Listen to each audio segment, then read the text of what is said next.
Hey there. Subscribe to my channel. And also press this bell icon.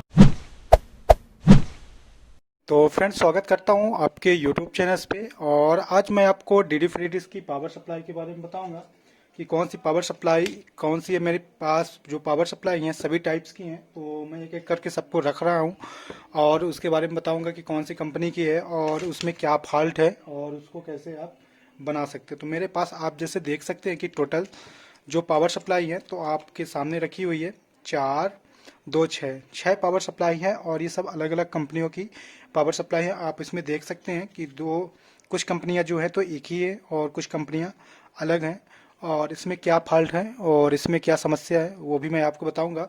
तो इस तरह से आप पावर सप्लाई को देख सकते हैं। और डीडी फ्री डिश की पावर सप्लाई पावर सप्लाई जो है जितनी भी हैं ये आपकी 50 से 60 रुपए के बीच में पावर सप्लाई है। और जो कनेक्शन है और जो कंपोनेंट्स लगे हुए हैं सब एक ही कंपोनेंट्स लगे हुए हैं और इसमें एक ही फॉल्ट आता है सभी पावर सप्लाई में। और क्या फॉल्ट आता है मैं आपको एक एक करके दिखाऊंगा।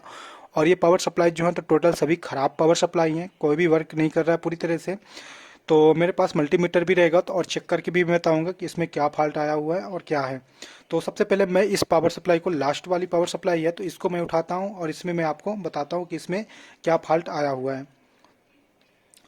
तो ये मेरे पास काफ़ी अच्छी क्वालिटी की पावर सप्लाई है और इसके जो जम्फर थे और जो लगा हुआ था इसका जो पीवीसी प्रिंटिंग बोर्ड सर्किट बोलते हैं जो इसमें रहता है, तो इसका जो आप देख सकते हैं गौर से देखेंगे तो आपका इस साइड का उखड़ा हुआ है। और ये कब होता है, जब ज़्यादा वोल्टेज आने के कारण होता है तब उखड़ जाता है। तो इसमें ये हो गया है। और इसकी सबसे बड़ी समस्या आपकी जो आई है इस पावर सप्लाई में, तो ये आपका यहाँ पास देख सकते हैं ज़्यादा वोल्टेज आने के कारण से ये जो यहाँ पास कनेक्शन था तो आपका पूरी तरह से जल गया है और ख़राब हो चुका है। तो इसमें आप जैसे देख सकते हैं कि यहाँ पास जल गया, तो मैं इसको सोल्डिंग कर दूंगा और सोल्डिंग करने के बाद मैं इसको ऑन करूंगा तो ये पावर सप्लाई ऑन हो जाएगी। मगर क्या है कि बहुत से ऐसे होते हैं जो इसको पावर सप्लाई को नहीं बनाते हैं, 50-60 रुपए में इसकी पावर सप्लाई को चेंज कर देते हैं और दूसरी लगा देते हैं। तो यदि आपको ऐसी समस्या आती है तो इसको पावर सप्लाई को रिपेयर कर सकते हैं और इसको बना सकते हैं। तो इसमें कोई ज़्यादा फॉल्ट नहीं है और इसमें बहुत ही छोटा फॉल्ट है और इसको बहुत आसानी से आप इसको बना सकते हैं। तो पावर सप्लाई को चेक करने का सबसे अच्छा तरीका क्या होता है, जो आपका मेन कैपेसिटर लगा हुआ है, ये जो कैपेसिटर लगा हुआ है जो मेन होता है, तो ये कैपेसिटर में आपका कोई भी मल्टीमीटर जो होता है तो मल्टीमीटर कहीं भी साल्ट नहीं होना चाहिए और यूनिट कंटिन्यूटी में यदि लगाते हैं तो नहीं बताना चाहिए, एक भी, और जीरो होना चाहिए। कैसे होना चाहिए, आपका मल्टीमीटर हो गया और इसको मैं कंटिन्यूटी में रखता हूँ, आपको दिखा देता हूँ। ये आपका कंटिन्यूटी में रख दिया। कंटिन्यूटी में कैसे होगा, इसकी जो वायर होती है मैं इसको शॉर्ट करूंगा तो बीप की आवाज़ आएगी, तो आप भी सुन सकते हैं।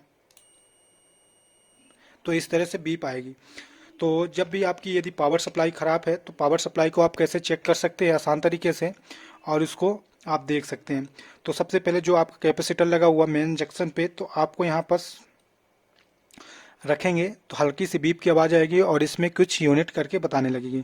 और यदि आप उसको उल्टा लगाएंगे तो इसमें एक भी यूनिट नहीं बताएगी। तो ये जो पावर सप्लाई है तो ये आपकी इस साइड सही है पूरी। तो ये पावर सप्लाई को मैं यहाँ पास दूंगा तो वोल्टेज दूंगा और इसको सही कर दूंगा तो ये पावर सप्लाई आपकी ऑन हो जाएगी। तो इसमें कोई ज़्यादा फॉल्ट नहीं है। और इसका डायोड चेक करने के लिए आपका क्या रहता है, सबसे आसान तरीका, डायोड सबसे ज़्यादा क्या होता है, शॉर्ट होता है। तो डायोड आपके 4 लगे रहते हैं तो आपको यहाँ पर रखना है और ये डायोड एक एक करके चेक करना है। तो इस साइड यूनिट नहीं बता रही तो मतलब शॉर्ट नहीं है, और इस साइड आप रखेंगे तो कुछ यूनिट बताएगी, तो आपका ये डायोड सही है। इसमें भी आपकी सेम वही प्रोसेस रहेगी। यदि आप इसको उल्टा लगाएंगे तो आपका नहीं बताएगा और इस साइड लगाएंगे तो आपका वोल्टेज ड्रॉप होगा। तो मतलब ये आपकी पावर सप्लाई सही है और इसको आप आसान तरीके से बना सकते हैं। आपकी जो सेकंड पावर सप्लाई है तो इसमें क्या फॉल्ट है, तो पीछे से आपको कोई भी फॉल्ट नहीं लग रहा है समझ में।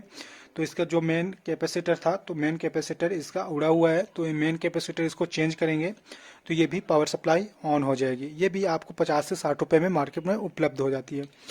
फिर इसके बाद आती है थोड़ा अच्छी क्वालिटी की पावर सप्लाई, ये 70 से 80 रुपये में आती है। एवीसी कंपनी की पावर सप्लाई है और ये आसान तरीके से आपको मार्केट में मिल जाती है।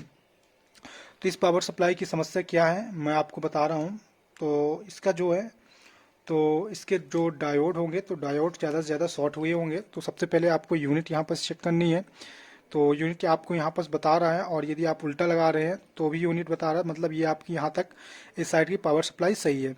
तो शॉर्टेज आया होगा आपका इसमें या फिर आपके डायोड में, या फिर आपका फ्यूज उड़ गया होगा। तो फ्यूज भी आपका सही बता रहा है, मतलब कि आपकी ये पावर सप्लाई सही रखी हुई है। तो ये पावर सप्लाई आपका पूरी तरह से काम करेगा, मगर यदि आपका कुछ समय बाद चलता है और बंद हो जाता है तो आपके जो इस साइड के कैपेसिटर लगे हुए हैं तो ये कैपेसिटर आपको चेंज करना पड़ेगा। फिर इसके बाद आपको नेक्स्ट आती है पावर सप्लाई। तो ये पावर सप्लाई में भी वोल्टेज की समस्या थी जो मैंने रिपेयर किया था। तो इसमें सही तरीके से इस साइड से हमको वोल्टेज प्राप्त नहीं हो रहे थे। तो जब इस साइड से वोल्टेज सही प्राप्त नहीं होते हैं तो आपकी समस्या क्या होती है, जो डायोड लगे रहते हैं ये वाले डायोड, तो ये डायोड को इस साइड से आपको इस तरह से चेक करना पड़ता है एक एक करके। तो आप निकाल के ही चेक करें तो ज़्यादा बेटर रहता है, लगा के चेक करना आपके लिए बहुत मुसीबत हो जाएगी और आपको नहीं हो पाएगा। तो इस तरह से आप इसको चेक कर सकते हैं। तो ये देख सकते हैं बीप की आवाज़ दे रहा है और फिर कुछ समय बाद बंद हो जाता है। तो ये मेन जो डायोड है तो इसका ये शॉर्ट हमको लग रहा है। तो मेन वाला डायोड जो इसका है तो ये ख़राब लग रहा है, क्योंकि बीप की आवाज़ आती है फिर बंद हो जाता है। तो ये डायोड की समस्या हो सकती है इसमें। तो इस तरह से आप इसको चेक कर सकते हैं। ये आपकी पावर सप्लाई भी आपकी बन जाएगी। तो रिपेयर की वीडियो देखना है तो आपको नेक्स्ट वीडियो में मैं आपको रिपेयर के बारे में बता दूंगा कि इसको कैसे आपको रिपेयर करना है और इसको आप कैसे बना सकते हैं। तो आप देख सकते हैं कि पिछले उसमें बीप की आवाज़ आ रही थी और इसमें बीप की आवाज़ तुरंत ही बंद हो जाती है।